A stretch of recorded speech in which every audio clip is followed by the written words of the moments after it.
Hi, I'm Lulu, and I've been a pelvic health physio for the last 15 years. So that means for 15 years, I've talked to ladies all about what's going on in their pelvises and what's happening in their intimate lives. These are 5 things I wish all ladies knew when it comes to sex. Gonna retake. You gonna keep rolling? Who? Penis. Let's.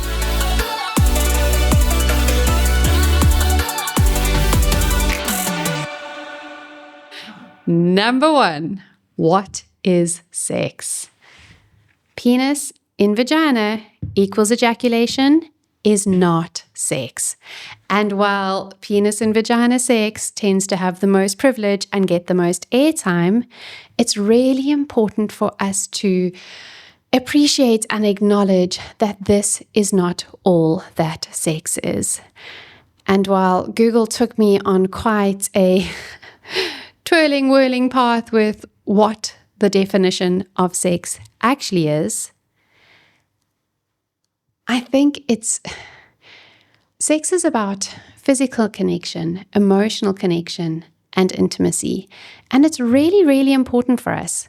Most of us have grown up in homes and in a society where it's not widely or freely spoken about. So if penis and vagina equals ejaculation is not sex, then how can we think about it a little differently? So I recently had 2 patients on the same day that were really in quite a contrast to each other and made me think afterwards. So the first lady, they've been married for a long time.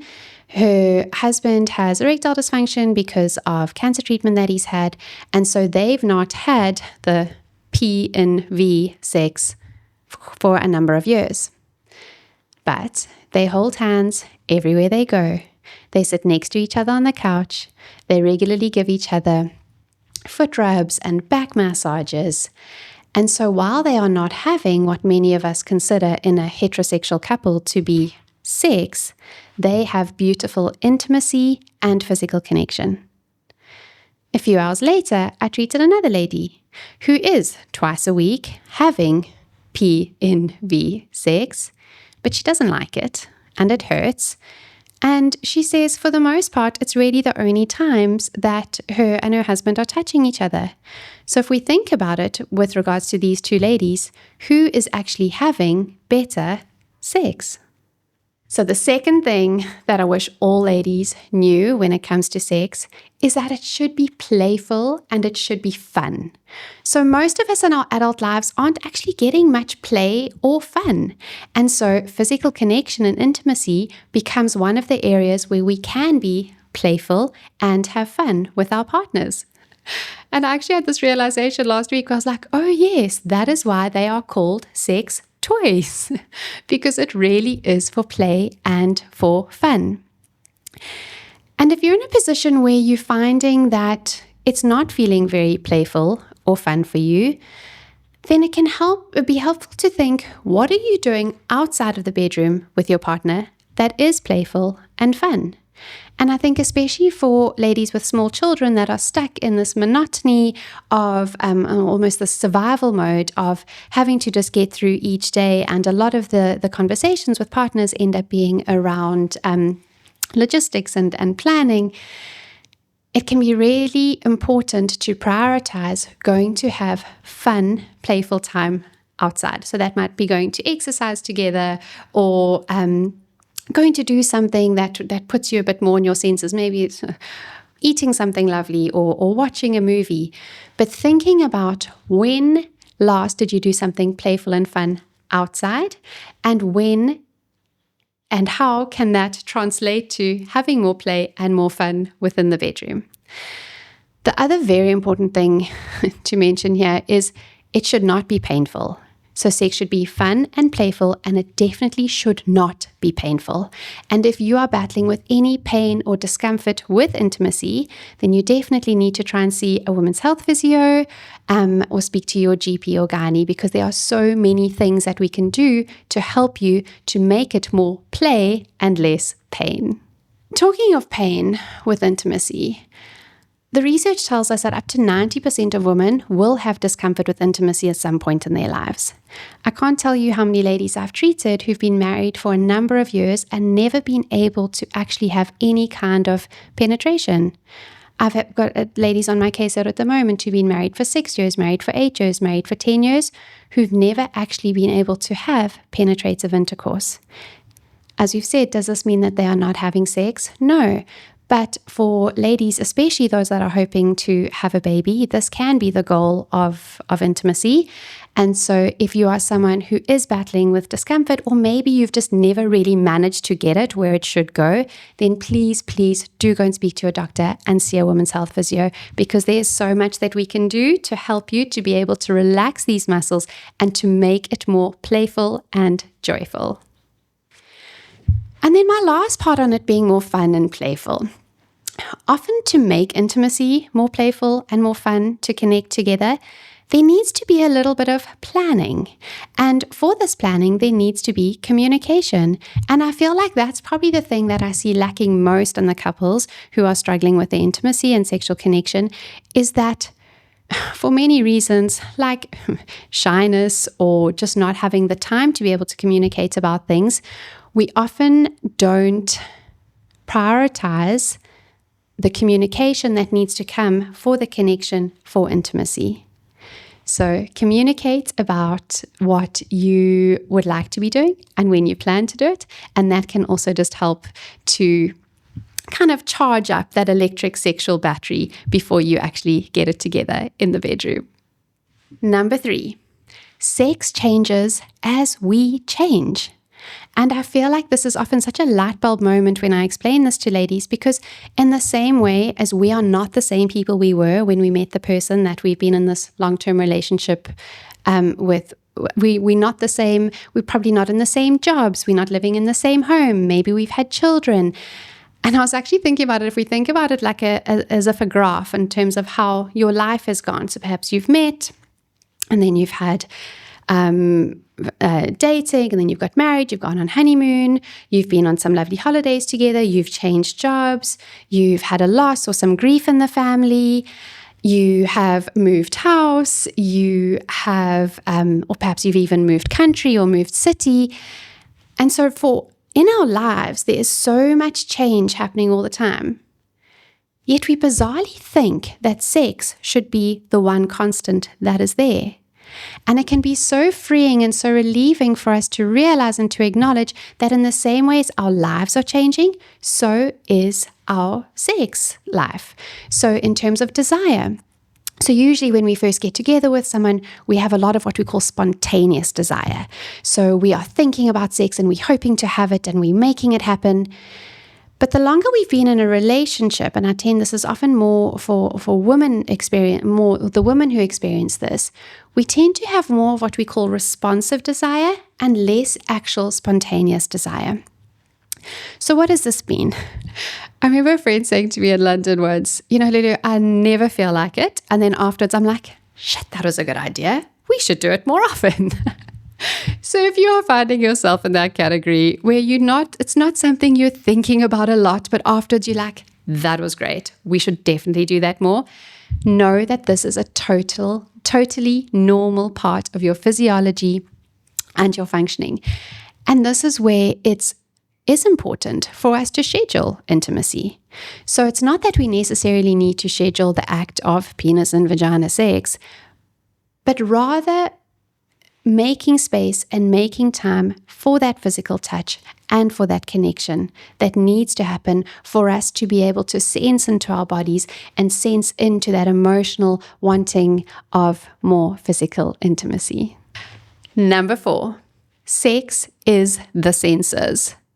Well, actually, I originally made this one, sex is mindfulness. And then one of my patients who I was talking to about it was like, no one's going to understand that. Sex is the senses. So to come into our bodies and to enjoy the physical intimacy, either with ourselves or with another person, is actually to engage our senses. And so advice I often give is, what can we be doing within the bedroom to engage our senses? So is it that we could be a bit more mindful of lighting? Is it that you want to wear some underwear or some clothing that feels soft and comfortable on your body? Perhaps you'd like to play some music in the background. Or is it that you would like to be massaged and stroked with something that feels a bit soft or something of a slightly different texture? But if we think about how our brains are actually so basic. I always say to ladies, in terms of our brains, we are almost animal-like in that, are we running from a lion or not running from a lion? And we don't really know how to be in the middle of this. And so if we can think of ways that we can soothe our nervous system, and for most of us, that means getting out of our heads where we primarily live and coming rather back into our bodies, then the most effective way to do this is generally through accessing our senses. So what can I see? What can I smell? What can I hear? What can I touch and feel? And that helps us to come out of our heads and back into our bodies. Another thing that can be really helpful when thinking about this idea that sex is the senses is to also be aware of how much your senses are experiencing in your day to day. And it can be as simple as, what have I seen today that is pretty?